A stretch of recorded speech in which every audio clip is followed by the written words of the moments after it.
মংলাকে ট্রানজিটের জন্য প্রস্তুত করার উদ্যোগ। পদ্মা সেতুর কাজ শেষ হলে ব্যবহার বাড়বে কয়েক গুণ। খুলনা মংলা রুটে রেল লাইন নির্মাণের দাবি ব্যবসায়ীদের। ওয়াটার এসডিজি অর্জনে বৈশ্বিক তহবিল গঠনের প্রস্তাব প্রধানমন্ত্রী শেখ হাসিনার। মারাকাসে জলবায়ু সম্মেলনে তাগিদ দিলেন কার্যকর পানি ব্যবস্থাপনার।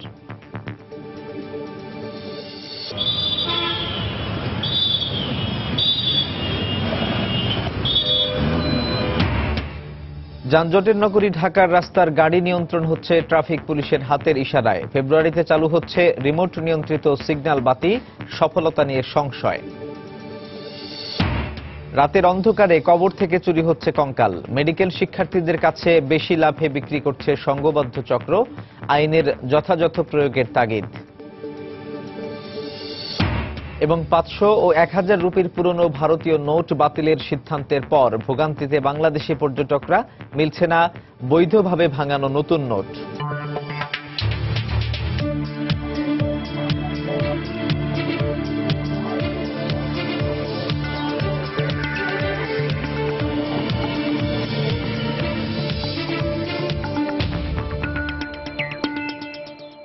দেখছিলেন শিরোনাম। আমন্ত্রণ জানাচ্ছি দেশ ও দেশের বাইরের অর্থ বাণিজ্যের নানা খবর নিয়ে আমাদের নিয়মিত আয়োজনে সময়ের বাণিজ্যে। আমাদের সঙ্গে আছি সাজিদ তাজু।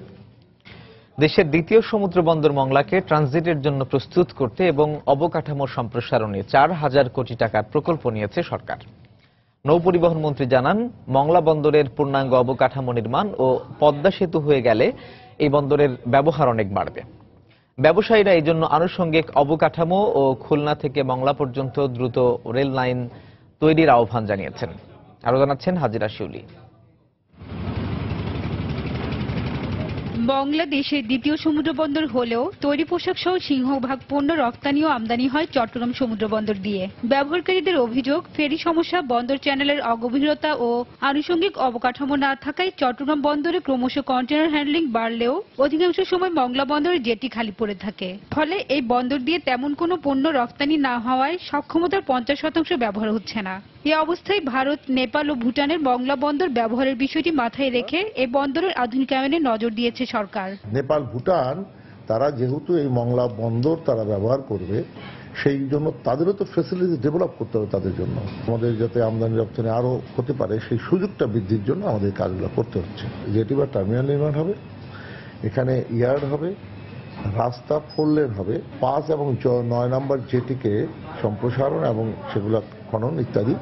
ব্যবহারকারীদের মতে মংলা বন্দর দিয়ে আমদানি রপ্তানি বাড়াতে হলে দ্রুত পদ্মা সেতুর কাজ শেষ করার পাশাপাশি আনুষঙ্গিক অবকাঠামো নির্মাণ ও বন্দর চ্যানেলের নিয়মিত ড্রেজিং করতে হবে। আমাদের যে এক্সপোর্ট বা ইম্পোর্ট, আমাদেরকে প্রতি মিনিটের সাথে পাল্লা দিয়ে চলতে হয়। ফেরি অচল হয়ে যায়, অনেক সময় যানজটের জন্য অপেক্ষা করতে হয়। মংলা বন্দর ব্যবহার করতে হলে আগে পদ্মা ব্রিজ কমপ্লিট হইতে হবে। মংলা বন্দরের ফ্যাসিলিটিস ওই রকম বাড়াতে হবে ও আপগ্রেড করতে হবে।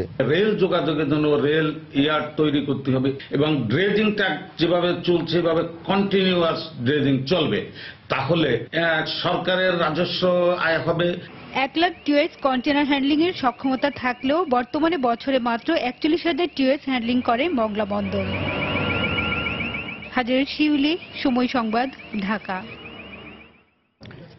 জাতিসংঘের টেকসই উন্নয়ন লক্ষ্যে এসডিজি পানি নিয়ে যে লক্ষ্য নির্ধারণ করা হয়েছে তা অর্জনে তহবিল গঠনের প্রস্তাব করেছেন প্রধানমন্ত্রী শেখ হাসিনা। মঙ্গলবার মরক্কোর মারাকাসের বাব ইগলিতে বিশ্ব জলবায়ু সম্মেলন COP22 উচ্চ পর্যায়ের এক বৈঠকে তিনি এই আহ্বান জানান। বৈঠকে প্রধানমন্ত্রী আরো বলেন, কার্যকর পানি ব্যবস্থাপনার মধ্য দিয়ে সবার জন্য নিরাপদ পানীয় জল ও স্যানিটেশন নিশ্চিত করতে হবে। এ সময় তিনি গবেষণা, উদ্ভাবন ও প্রযুক্তির হস্তান্তরের সহায়তার জন্য ওয়াটার এসডিজি নিয়ে একটি বৈশ্বিক তহবিল গঠনের প্রস্তাব দেন। সম্মেলনে শীর্ষ এই বৈঠকে বিশ্বের 80টি দেশের সরকার ও রাষ্ট্রপ্রধানরা অংশ নিয়েছেন। 2030 সাল মেয়াদী এসডিজিতে যে 17টি লক্ষ্য নির্ধারণ করা হয়েছে তার মধ্যে 6ষ্ঠ নম্বরটি পানি এবং স্যানিটেশন নিয়ে। এখানে সবার জন্য স্যানিটেশন ও পানির সহজলভ্যতার টেকসই ব্যবস্থাপনার কথা বলা হয়েছে। Bangladesh is one of the first countries that signed and ratified the Paris Agreement. Bangladesh is also the first country to set up Climate Change Trust Fund of $400 million from its own resources. We have also achieved success in disaster management despite our coastal areas being highly vulnerable to climate-related calamities such as floods and cyclones. It's cultivation that have significantly reduced loss of lives and properties in Bangladesh. We must ensure safe drinking water and sanitation for all through effective water governance. বৈশ্বিক উষ্ণতার প্রভাবে ভাঙন বেড়ে যাওয়ায় সময়ের সাথে পাল্লা দিয়ে বাড়ছে বাংলাদেশে জলবায়ু উদ্বাস্তু পরিবারের সংখ্যা। কেবল মেঘনার অব্যাহত ভাঙনেই গত এক দশকে ভিটে বাড়ি আর ফসলি জমি হারিয়ে নিঃস্ব হয়েছে ভোলার মনপুরার ৫,০০০ পরিবার। মাথা গোজার শেষ ঠিকানা হারিয়ে নিরাপদ আবাসনের আশায় অনেকেই পাড়ি জমাচ্ছে শহরে। সর্বস্ব হারা এসব মানুষের নিরাপত্তার জন্য জরুরি পুনর্বাসনের দাবি জনপ্রতিনিধিদের। নাসির উদ্দিন লিটনের তথ্য ও উৎপল দেবনাথের ছবি নিয়ে ডেস্ক রিপোর্ট। মোহাম্মদ কাশেমের একসময় গোলা ভরা ধান, গোয়াল ভরা গরু আর সহায় সম্পত্তি থাকলেও জীবন সায়ান্নে এসে ঠাঁই হয়েছে মেঘনা পাড়ের এ ঝুপড়ি ঘরে। বৃদ্ধা স্ত্রী ফয়জুন্নেসাকে নিয়ে গত এক বছর ধরে মেঘনা পাড়ে এমন অনিশ্চয়তার মধ্যেই দিন কাটছে। নদী ভাঙন, ঢেউয়ের গর্জন, কিছুতেই ভয় নেই এই বৃদ্ধ দম্পতির। গত 2 দশকে 30 বার ভিটে বাড়ি হারিয়েছেন মোহাম্মদ কাশেম। কাশেমের মতো একই অবস্থা মনপুরা ভাঙন কবলিত 5 সহস্রাধিক পরিবারের। কেউ কেউ মেঘনার মাঝে জেগে ওঠা নতুন চরে আবাস গড়ে প্রাকৃতিক দুর্যোগের সাথে লড়াই করে বাঁচার চেষ্টা করছেন। আবার নতুন করে বেঁচে থাকার স্বপ্ন নিয়ে অনেকে পাড়ি জমিয়েছে ঢাকা, চট্টগ্রাম সহ বড় বড় শহরে। আর স্বজনদের নিয়ে বাঁধ ও রাস্তায় আশ্রয় নিয়েছে সহস্রাধিক পরিবার। সাইড ভাঙ্গা দিছি, কথা নদীর কিনারে থাকি, ছেলে মেয়ে পড়ালেখা করাইতাম পারি না টাকার জন্য। যে কোনো আনে যে এক করা কিনালমো এমন কোনো তৌফিক নেই। বাচ্চা কাচ্চা রাখতে কষ্ট, মেলা কিবা তুফানো বয়। সরকারি খেয়ালও করে না, আই ছায়ও না, আই একটু দেখো না।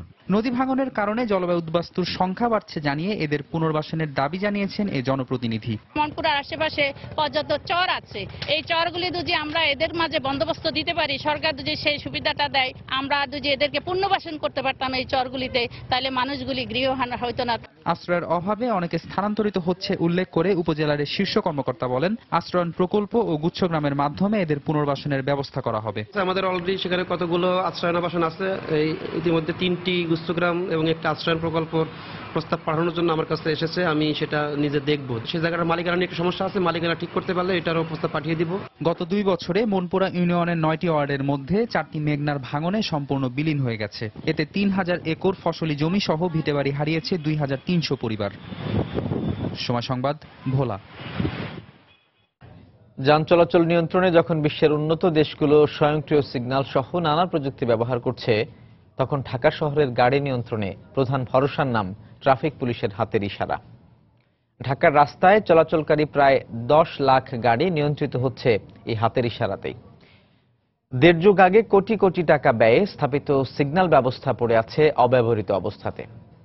তবে আগামী ফেব্রুয়ারিতে ট্রাফিক পুলিশ রিমোটের সাহায্যে সিগন্যাল পদ্ধতি পুনরায় চালুর কথা বললেও এ নিয়ে ভিন্ন মত রয়েছে বুয়েটের যোগাযোগ গবেষকদের মাঝে।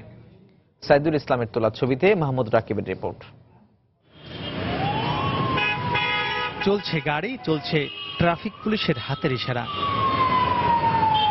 বিশ্বের অন্যতম যানজটের শহর ঢাকার রাস্তায় এখনো এভাবে অ্যানালগ পদ্ধতিতে গাড়ির চলাচল নিয়ন্ত্রণ করছেন ট্রাফিক পুলিশ সদস্যরা।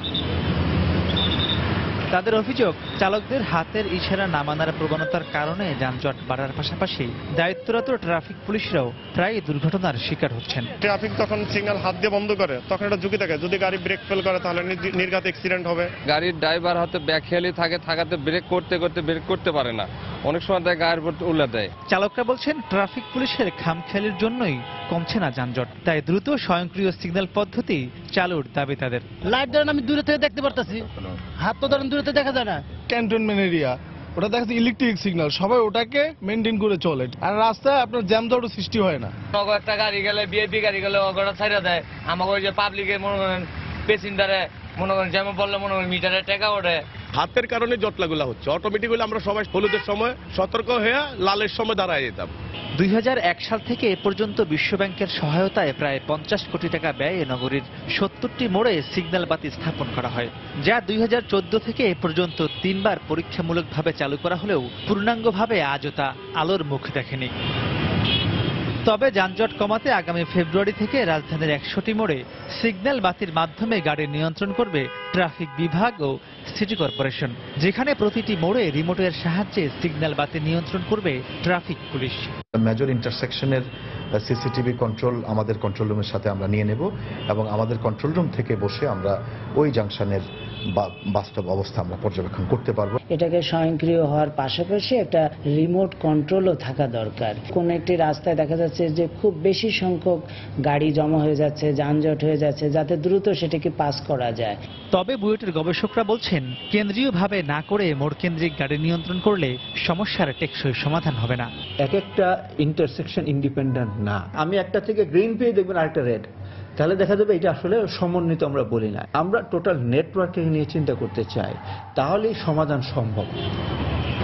বাংলাদেশ বিনিয়োগ বোর্ডের হিসেব মতে শুধুমাত্র যানজটের কারণে প্রতি বছর দেশের আর্থিক ক্ষতি হচ্ছে 1 লাখ কোটি টাকা।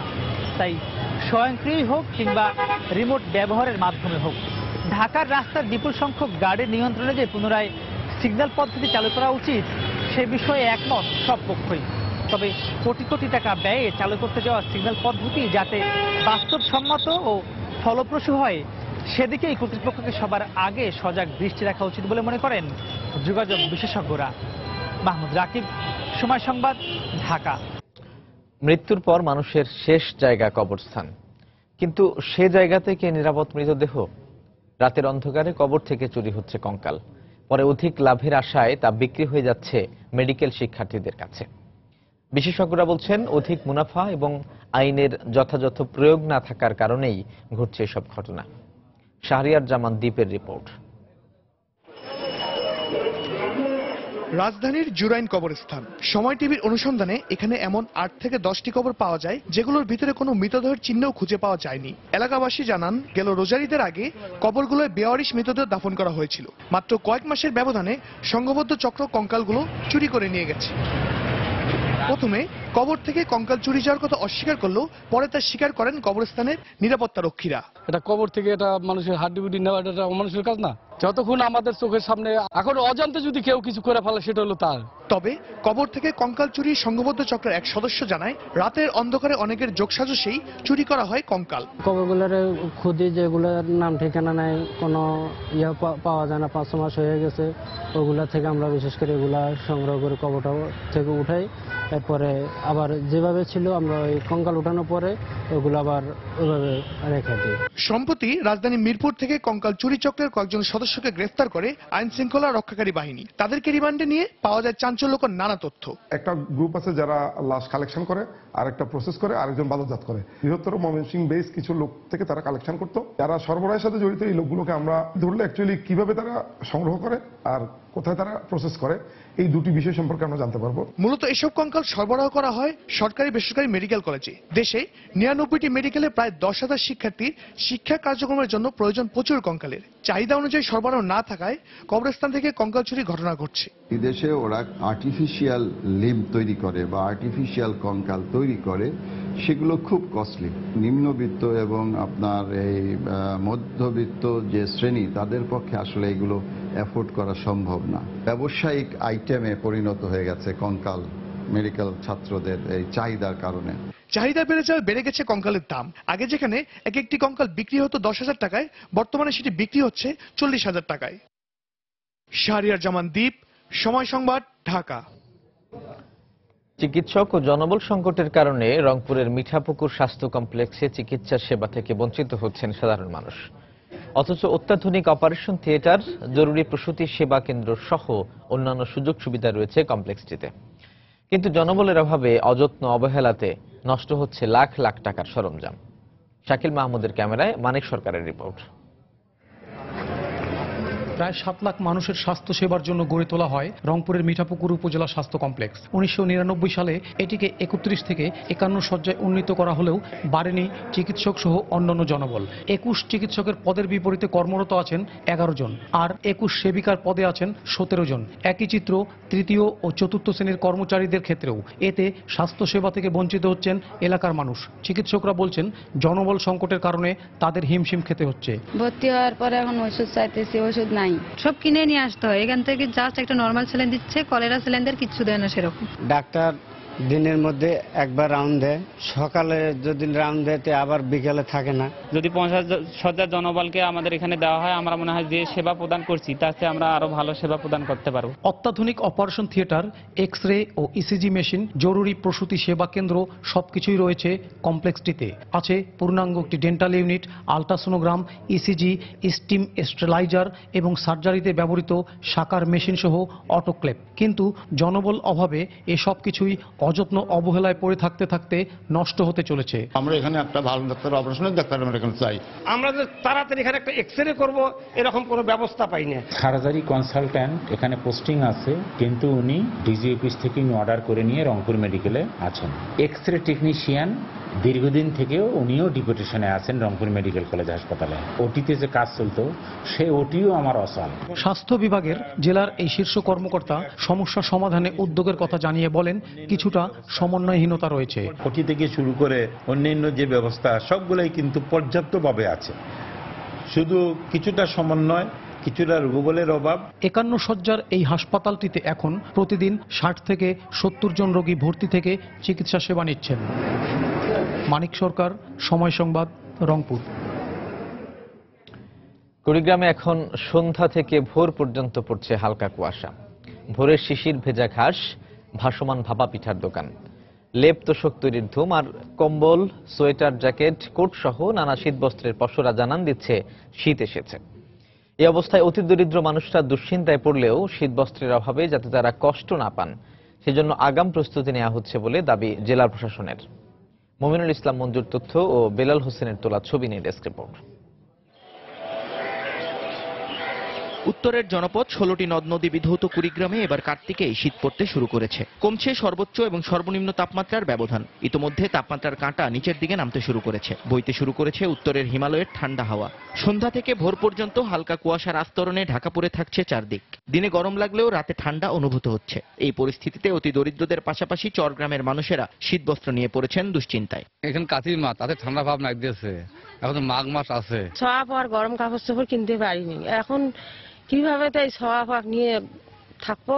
এদিকে শহরের অভিজাত বিপণী বিতান থেকে শুরু করে ফুটপাতের দোকানগুলোতে নানা ধরনের নতুন পুরাতন শীতবস্ত্রের সমাহার ঘটেছে। তবে দাম তুলনামূলক বেশি হওয়ায় শীতবস্ত্র কিনতে পারছেন না দরিদ্ররা। আর পুরাতন কাপড়ের দাম এবার বেড়েছে বলে মনে করেন ক্রেতা ও বিক্রেতা।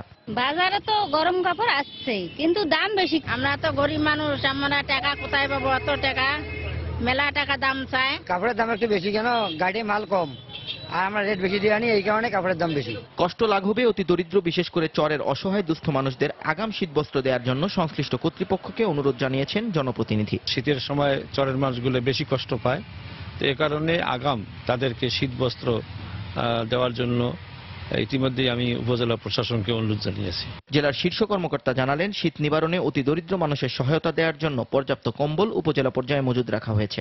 কোনো মানুষ যাতে শীতবস্ত্রের অভাবে কষ্ট না পায় সেজন্য আমরা ইতিমধ্যেই 22,055 পিস কম্বল আমরা প্রত্যেকটা উপজেলাতে আমরা মজুদ রেখেছি। পরিসংখ্যান ব্যুরোর তথ্য অনুযায়ী জেলার 21 লাখ মানুষের মধ্যে প্রায় 65 ভাগই হচ্ছেন দরিদ্র। সময় সংবাদ, কুড়িগ্রাম। দেশের তরুণ সমাজকে জনশক্তি হিসেবে গড়ে তুলতে সম্প্রতি দেশের প্রতিটি উপজেলায় একটি করে কারিগরি শিক্ষা প্রতিষ্ঠানের সিদ্ধান্ত নিয়েছে সরকার। এরই ধারাবাহিকতায় প্রথম ধাপে 100টি উপজেলায় কারিগরি স্কুল অ্যান্ড কলেজ স্থাপনের কাজ শুরু হয়েছে বলে জানান শিক্ষামন্ত্রী। আর শিক্ষাবিদরা বলছেন সবার জন্য উচ্চশিক্ষার পথ বন্ধ করে কর্মমুখী শিক্ষা দিতে পারলে বদলে যাবে দেশের চেহারা। আব্দুল আহাদের রিপোর্ট, ক্যামেরা ছিলেন নৌশাদ আহমদ চৌধুরী। এটা কোনো শিল্প কারখানার কর্মব্যস্ততা নয়, সিলেট টেকনিক্যাল স্কুল অ্যান্ড কলেজের ক্লাসের চিত্র। শিক্ষার্থীরা নিচ্ছেন হাতে কলমে শিক্ষা। বিজ্ঞান, গণিত, বাংলা, ইংলিশের সাথে কর্মমুখী শিক্ষা নেয়ার কারণে এই শিক্ষার্থীরা এসএসসি কিংবা এইচএসসি পাশের পরেই দক্ষ জনশক্তি হিসেবে গড়ে ওঠে। সেই সাথে উচ্চশিক্ষার পথও খোলা তাদের। উন্নত সব দেশেই সাধারণ শিক্ষার চেয়ে কারিগরি শিক্ষার উপর গুরুত্ব দেওয়া হয় বেশি। এই শিক্ষার হার বাংলাদেশে মাত্র 13% হলেও সিঙ্গাপুরে 65, জার্মানিতে 60 ও চীনে 55%। এই অবস্থা থেকে উত্তরণে প্রতিটি উপজেলায় একটি করে কারিগরি বিদ্যালয় স্থাপনের উদ্যোগ নিয়েছে সরকার। আমাদের কারিগরি শিক্ষা তো ভিন্নতরভাবে ডেভেলপ করছি আমরা। স্কিলে আপনি ফাঁকিতে পারবেন, আপনাকে 100 ভাগ জানা লাগবে। প্রত্যেক উপজেলায় একটা করে কারিগরি স্কুল অ্যান্ড কলেজ হবে। তো এই প্রথম ধাপে আমরা 100টা করতেছি। প্রথম ধাপে দেশের 100টির মধ্যে সিলেটের 4 জেলায় নির্মিত হচ্ছে 7টি কারিগরি স্কুল অ্যান্ড কলেজ। সিলেট জোনের মধ্যে গোলাপগঞ্জ এবং বেনিবাজার, আর সুনামগঞ্জ জেলার মধ্যে দুয়ারা বাজার, আর মৌলভীবাজার জোনের মধ্যে 4টি। এটা হলো মাধবপুর, একটা হলো বানিয়াচং, জুড়ি এবং রাজনগর। শিক্ষাবিদ ডক্টর জাফর ইকবাল বলেন, দেশ ও পরিবারের সমৃদ্ধির লক্ষ্যে বিশ্ববিদ্যালয়ে সাধারণ ডিগ্রি বাদ দিয়ে কারিগরি বিদ্যায় সন্তানদের পড়ানো উচিত। আমরা ইউনিভার্সিটি থেকে যাদেরকে পড়াই, অনেক সময় তারা হয়তো একটা জ্ঞান নিয়ে তারা পাশ করে বের হয়, কিন্তু তারা অ্যাপ্লাইড জিনিসটা তারা সেভাবে জানে না, তারা ব্যবহার করতে পারে না। কিন্তু কারিগরি শিক্ষা নিয়ে যারা বের হয় তারা কিন্তু তার নলেজটাকে তারা ব্যবহার করতে পারে। বর্তমানে সিলেট বিভাগে 2000-এর বেশি স্কুল থাকলেও কারিগরি স্কুল মাত্র 5টি। আব্দুল আহাদ, সময় সংবাদ, সিলেট। শাহজালাল আন্তর্জাতিক বিমানবন্দর সহ বাংলাদেশের সার্বিক নিরাপত্তা ব্যবস্থা সরেজমিনে পর্যবেক্ষণে আসছে যুক্তরাজ্য ও কমনওয়েলথের একটি প্রতিনিধি দল। দুদিনের সফরে আসা এই প্রতিনিধি দলটি বৃহস্পতিবার সচিবালয়ে বেসামরিক বিমান পরিবহন ও পর্যটন মন্ত্রীর সাথে বৈঠক করবেন। সময় সংবাদকে মন্ত্রী জানান, প্রতিনিধি দলকে শাহজালাল বিমানবন্দরের নিরাপত্তার ব্যাপারে নিরপেক্ষ প্রতিষ্ঠানের ইতিবাচক প্রতিবেদন দেওয়ার বিষয়টি তুলে ধরে কার্গো পরিবহনে যুক্তরাজ্যের আরোপিত নিষেধাজ্ঞা প্রত্যাহারের অনুরোধ করা হবে। নিরাপত্তাজনিত যে বিষয়গুলো আছে সেগুলো বিষয়তে আলাপ করবেন এবং এয়ারপোর্টে তারা যাবেন, সেটা হলো যে এভিয়েশন সিকিউরিটির ব্যাপারে। তাদের প্রাইম মিনিস্টার আমাদের যে চিঠি দিয়েছিলেন যখন আমাদের কার্গো ব্যান করে দিলেন, তখন বলেছিলেন যে যদি ইন্ডিপেন্ডেন্ট ভ্যালিডিটার পজিটিভ রিপোর্ট দেয় তাহলে তারা তুলে দেবে। তো ইন্ডিপেন্ডেন্ট ভ্যালিডিটার এসছে, দেখেছে, পজিটিভ রিপোর্ট দিয়েছে, কিন্তু তারা এখন পর্যন্ত বাদ বাকি কিছু বলছে না। চিঠিপত্র দেখে বুঝলাম তাদের আরো ফার্দার কিছু কথা বলার আছে হয়তো। তা আমরা সেটা শুনবো। সিকিউরিটির ব্যাপারে যদি তাদের কাছ থেকে আমাদের সহযোগিতা প্রয়োজন আমরা নেব। সিলেট ওসমানী আন্তর্জাতিক বিমানবন্দরে আবুধাবি থেকে আসা বিমানের একটি ফ্লাইট থেকে পরিত্যক্ত অবস্থায় প্রায় 9 কেজি স্বর্ণ উদ্ধার করেছে বিমানবন্দর কাস্টমস। তবে এই ঘটনায় কাউকে আটক করা যায়নি। সকাল 6:30টার দিকে যাত্রীরা নেমে যাবার পর বিমানের পাইলট পরিত্যক্ত অবস্থায় সিটের পেছনে 4টি প্যাকেট দেখতে পান। পরে তিনি বিমানবন্দরের নিরাপত্তা কর্মী ও কাস্টমসকে খবর দিলে প্যাকেট 4টি উদ্ধার করে তার ভেতরের 80টি স্বর্ণের বার পান। এর ওজন প্রায় 9 কেজি, যার বাজার মূল্য 4 কোটি টাকারও বেশি।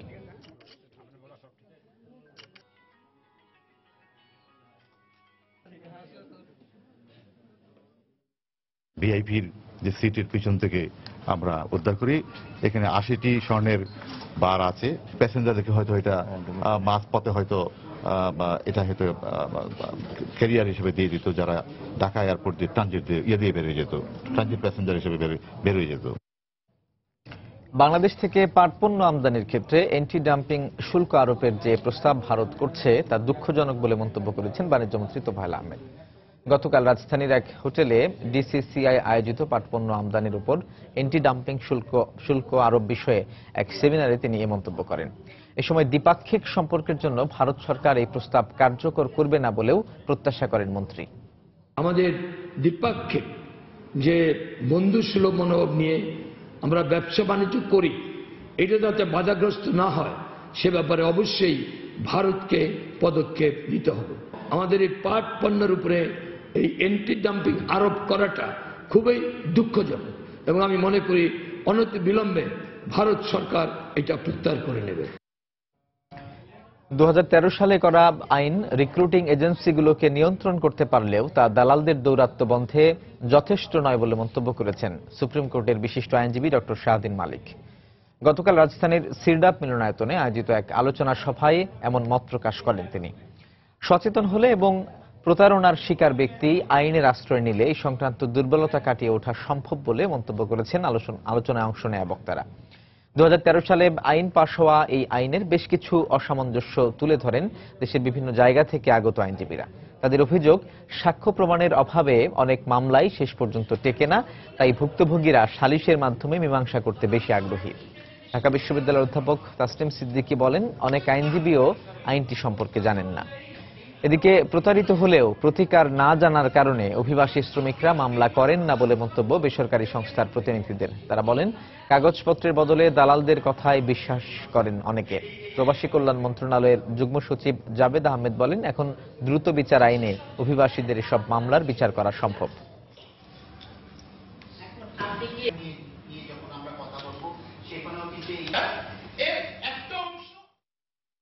আগে মামলা করার ব্যবস্থা ছিল না, এখন মামলা করার ব্যবস্থা হয়েছে। এখন একই মামলা 27 জায়গায় 26 জায়গায় হচ্ছে। কেউ বিদেশে গেলে তাকে স্মার্ট কার্ড গ্রহণ করতে হয়, তাকে নিবন্ধন করতে হয়, এবং এই ব্যাপারে সরকারি মন্ত্রণালয় এবং বিএমইটি আমাদের সাথে সম্পূর্ণভাবে অংশীদার। তাহলে যখন মামলা হবে বা কোনো প্রবলেম হবে, তখন একমাত্র আমার গলায় গামছাটা বাঁধা হয়। 5 লাখ মাইগ্রেন্ট ওয়ার্কারকে কিন্তু এই আইন সম্পর্কে অ্যাওয়ার করা সম্ভব না, বাট ওইটুকু অ্যাওয়ার করা সম্ভব যে তোমাদের জন্য একটা আইন আছে। কথায় কথায় আইন করলে সমস্যাটা বেশি হয়। আমরা সবাই বলি আইন ইমপ্লিমেন্ট হচ্ছে না। আইন খারাপ হলে কখনো ইমপ্লিমেন্ট হয় না। রিক্রুটিং এজেন্সি রেগুলেট করার জন্য একটা অ্যাডমিনিস্ট্রেটিভ ল নিশ্চয়ই দরকার ছিল। স্পষ্ট যেটা দেখা যাচ্ছে যে বোধহয় দালালের ব্যাপারে এই আইনের হাতটা অত লম্বা হচ্ছে না। টেকসই শিল্পায়ন ও পরিবেশের সুরক্ষা নিশ্চিত করতে সবুজ বিনিয়োগের কোনো বিকল্প নেই বলে মন্তব্য করেছেন এফবিসিসিআই এর সভাপতি আব্দুল মাতলুব আহমদ। গতকাল মতিঝিলে ফেডারেশন ভবনে সবুজ বিনিয়োগ বিষয়ক এক আলোচনা সভায় এই মন্তব্য করেন তিনি। এই সময় সবুজ বিনিয়োগে আগ্রহী উদ্যোক্তাদের সিআইপি কার্ড প্রদান, 2% কম সুদে ঋণ দেওয়ার পাশাপাশি গ্রিন ফান্ডে অর্থ প্রদানকারী উদ্যোক্তাকে ট্যাক্স ফ্রি সুবিধা প্রদান সহ 5টি প্রস্তাবনা তুলে ধরেন এফবিসিসিআই এর সভাপতি। অর্থনীতির গতিশীলতা ধরে রাখতে সবুজ বিনিয়োগ বান্ধব রাজস্ব নীতি প্রণয়নের দাবি জানান গ্রিন টেক ফাউন্ডেশনের chairman doctor Abdul Majid.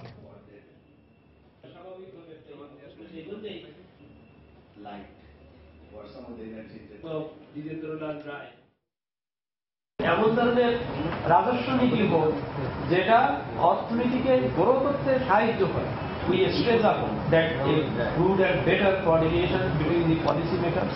We have enough opportunity to renewable energy positions we can create. Look at the government. They are producing IPP power at 14 taka and selling at 6 taka to the people. Government কাজ হচ্ছে কি? People's benefit. So obviously when the government's policy is supporting green power, সেখানে যদি cost বেশি হয়, আর বেশি দামে কিনেই কিন্তু কম দামে অ্যাভারেজে গ্রিড লাইনে দেবেন।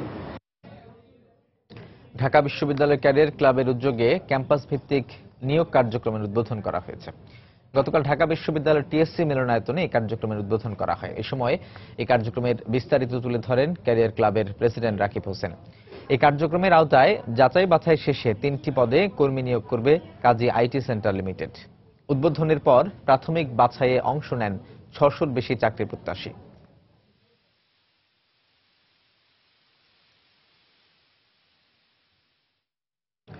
বনানীতে ইসলামী ব্যাংকের 309তম শাখার উদ্বোধন করা হয়েছে।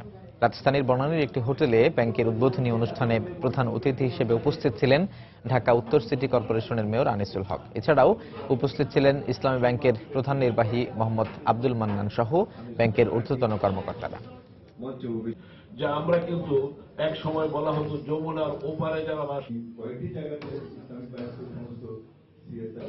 হরণ করেছে যে ৭৭ তেলবাহী ট্যাঙ্ক লরির শ্রমিকদের লাঞ্ছিত করার প্রতিবাদে খুলনায় অনির্দিষ্টকালের জন্য ধর্মঘট পালন করছে খুলনা বিভাগীয় ট্যাঙ্ক লরি শ্রমিক ইউনিয়ন। দর্শক, এই মুহূর্তে সেখানে আছেন সহকর্মী তরিকুল ইসলাম, চলে যাচ্ছে তার কাছে। রাজু, পুলিশে হয়রানির প্রতিবাদে খুলনা বিভাগীয় ট্যাঙ্ক লরি শ্রমিক ইউনিয়নের ডাকে অনির্দিষ্টকালের জন্য ধর্মঘট চলছে। অর্থাৎ সকাল থেকে কিন্তু খুলনা খালিশপুরে অবস্থিত, কাশীপুরে অবস্থিত যে 3টি তেলের ডিপো রয়েছে, পদ্মা, মেঘনা, যমুনা, এখান থেকে খুলনার যে বিভাগের 10টি জেলা সহ ফরিদপুর, গোপালগঞ্জ, মাদারীপুর, শরীয়তপুর সহ মোট 15টি জেলাতে জ্বালানি তেল সরবরাহ হয়ে থাকে। তো এই ধর্মঘটের ফলে সকাল থেকে কিন্তু ট্যাঙ্ক লরিগুলোর সাথে নিয়োজিত শ্রমিকরা রয়েছে, তাদের যে ধর্মঘট, এই ধর্মঘটের অংশ হিসেবে এখান থেকে জ্বালানি তেল উত্তোলন বন্ধ রয়েছে। এবং আপনারা দেখতে পাচ্ছেন যে রাস্তার উপরে কিন্তু ট্যাঙ্ক লরি এগুলো দাঁড়িয়ে রয়েছে এবং এগুলো রেখে এখানে প্রতিবাদ সমাবেশ হচ্ছে। গতকাল আমরা যেটি জানতে পেরেছি সেটি হচ্ছে যে গতকাল রাতে যশোরের বসুন্দিয়াতে ট্যাংলরি শ্রমিকদের লাঞ্ছিত করেছে পুলিশ এবং সেখানে তাদের ট্যাংলরি আটক রেখেছে এবং সেখানে এখনো পর্যন্ত সেখানে আটক রয়েছে বলে আমরা যেটি জানতে পেরেছি। মিলিয়ে শ্রমিকরা কিন্তু বারবার এর আগেও প্রতিবাদ করেছেন। তারা বলছেন যে তারা এর আগেও প্রতিবাদ করেছে পুলিশি হয়রানির বিষয়ে এবং প্রশাসনকে বারবার অবহিত করেছে। তো তারপরও কিন্তু তাদের কোনো সুরাহা হয়নি এবং প্রতিটা স্থানে কিন্তু তাদের এই তেলগুলো বহন করার সময় তাদের কিন্তু এই হয়রানির মুখে পড়তে হয়। তো এরই প্রতিবাদে কিন্তু এই ধর্মঘট এবং তারা কিন্তু এখনো এখানে প্রতিবাদ সমাবেশ সকাল থেকে চালিয়ে যাচ্ছে এবং সকাল 6টা থেকে কিন্তু এই জ্বালানি তেল উত্তোলন বন্ধ রয়েছে। তো সব মিলিয়ে সেটি হচ্ছে যে এখানে একটি অচল অবস্থা এবং এখান থেকে যদি জ্বালানি তেল সরবরাহ না হয় এবং অনির্দিষ্টকালের জন্য ধর্মঘট যদি অব্যাহত থাকে তাহলে কিন্তু কৃষি থেকে শুরু করে সমস্ত পরিবহন সেক্টরে কিন্তু এর প্রভাব পড়বে। তো এই ছিল রাজু আমার কাছে খুলনার খালিশপুরের নতুন রাস্তা মোড় থেকে ট্যাংলরি শ্রমিক ইউনিয়নের ডাকা খুলনা বিভাগীয় ট্যাংলরি শ্রমিক ইউনিয়নের ডাকা যে ধর্মঘট তার সর্বশেষ। খুলনা থেকে যোগ দিয়েছিলেন সহকর্মী তরিকুল ইসলাম। বঙ্গবন্ধু যে বিপ্লবের মাধ্যমে দেশ স্বাধীন করেছিলেন সেই আদর্শে উজ্জীবিত হয়ে দ্রুত এগিয়ে যাচ্ছে Bangladesh. Bangabandhu documentary film festival 2016 এর সমাপনী অনুষ্ঠানে একথা বলেন অর্থমন্ত্রী আবুল মাল আব্দুল মুহিত। গতকাল রাজধানীর press institute of Bangladesh PIB মিলনায়তনে বঙ্গবন্ধুর অসমাপ্ত আত্মজীবনী নিয়ে নির্মিত ডকুমেন্টারি অসমাপ্ত মহাকাব্যর উদ্বোধন করে ঢাকা সিটি উত্তর মেয়র আনিসুল হক বলেন, সময় এসেছে স্বাধীনতার উপর চলচ্চিত্র নির্মাণে সরকারের পৃষ্ঠপোষকতা বাড়ানোর। অনুষ্ঠানে আরও উপস্থিত ছিলেন সার্ক চলচ্চিত্র সাংবাদিক ফোরামের সভাপতি রেদওয়ান খন্দকার, সঙ্গীত শিল্পী আব্দুল জব্বার সহ বিশিষ্টজনরা।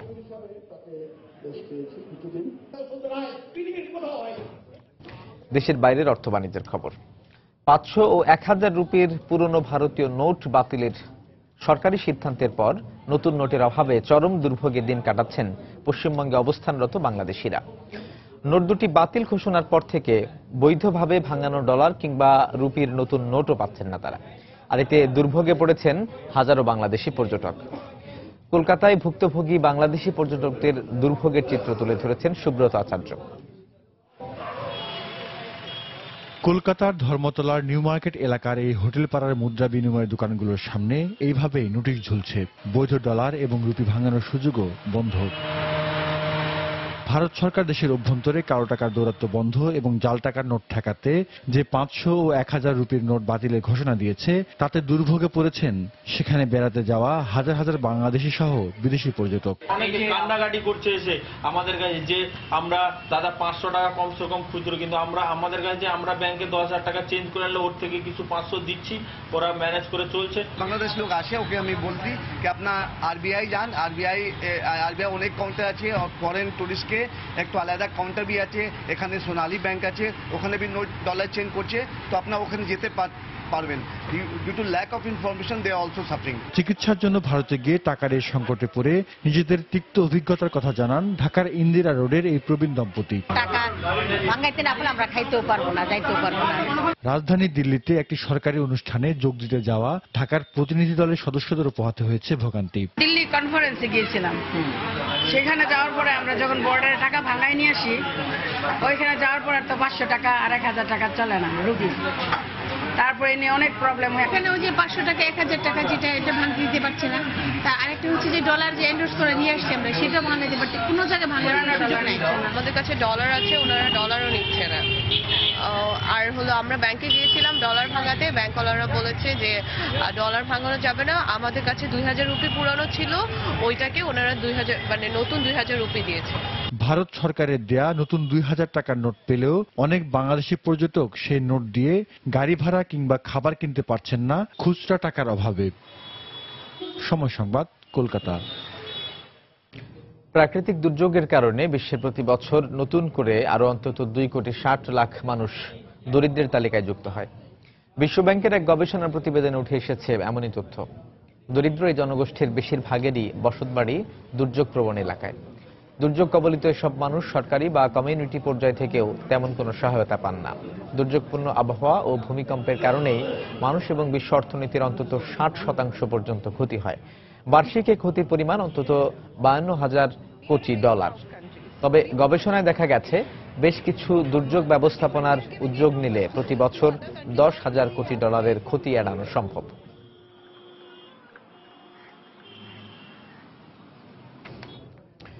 ফ্রান্সের নিউক্লিয়ার পাওয়ার প্ল্যান্ট রপ্তানি ও জ্বালানি খাতে বিনিয়োগে আগ্রহী চীন। সম্প্রতি ফ্রান্স সফরে এসে এমনটাই জানিয়েছেন চীনের ভাইস প্রিমিয়ার মা কাই। সফরকালে তিনি ফ্রান্সের প্রেসিডেন্ট ফ্রান্সোয়া ওলান্দ, বাণিজ্য মন্ত্রী মিশেল শাপিন ও শিল্পমন্ত্রী ক্রিস্টোফার সিরুগুরের সাথে সাক্ষাৎ করেন। এ সময় তিনি জানান, বেইজিং এর সাথে প্যারিস রপ্তানি ও জ্বালানি খাতে অংশীদারি চুক্তিতে যেতে আগ্রহী। ব্রিটেনে হিংক্লি পয়েন্টে প্ল্যান্ট নির্মাণের জন্য ফ্রান্সের রাষ্ট্রীয় প্রতিষ্ঠান EDF ফার্মের সাথে চীনের চুক্তি বিশ্বের নিউক্লিয়ার ইন্ডাস্ট্রির বড় চুক্তিগুলোর একটি।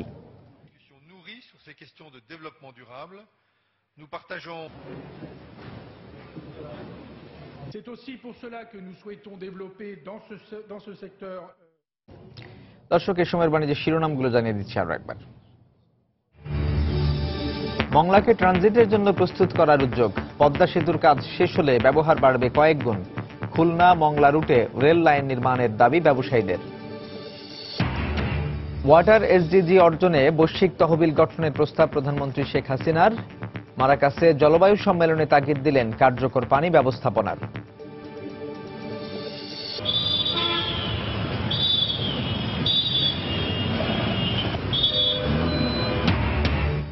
যানজটের নগরী ঢাকার রাস্তার গাড়ি নিয়ন্ত্রণ হচ্ছে ট্রাফিক পুলিশের হাতের ইশারায়। ফেব্রুয়ারিতে চালু হচ্ছে রিমোট নিয়ন্ত্রিত সিগন্যাল বাতি, সফলতা নিয়ে সংশয়। রাতের অন্ধকারে কবর থেকে চুরি হচ্ছে কঙ্কাল।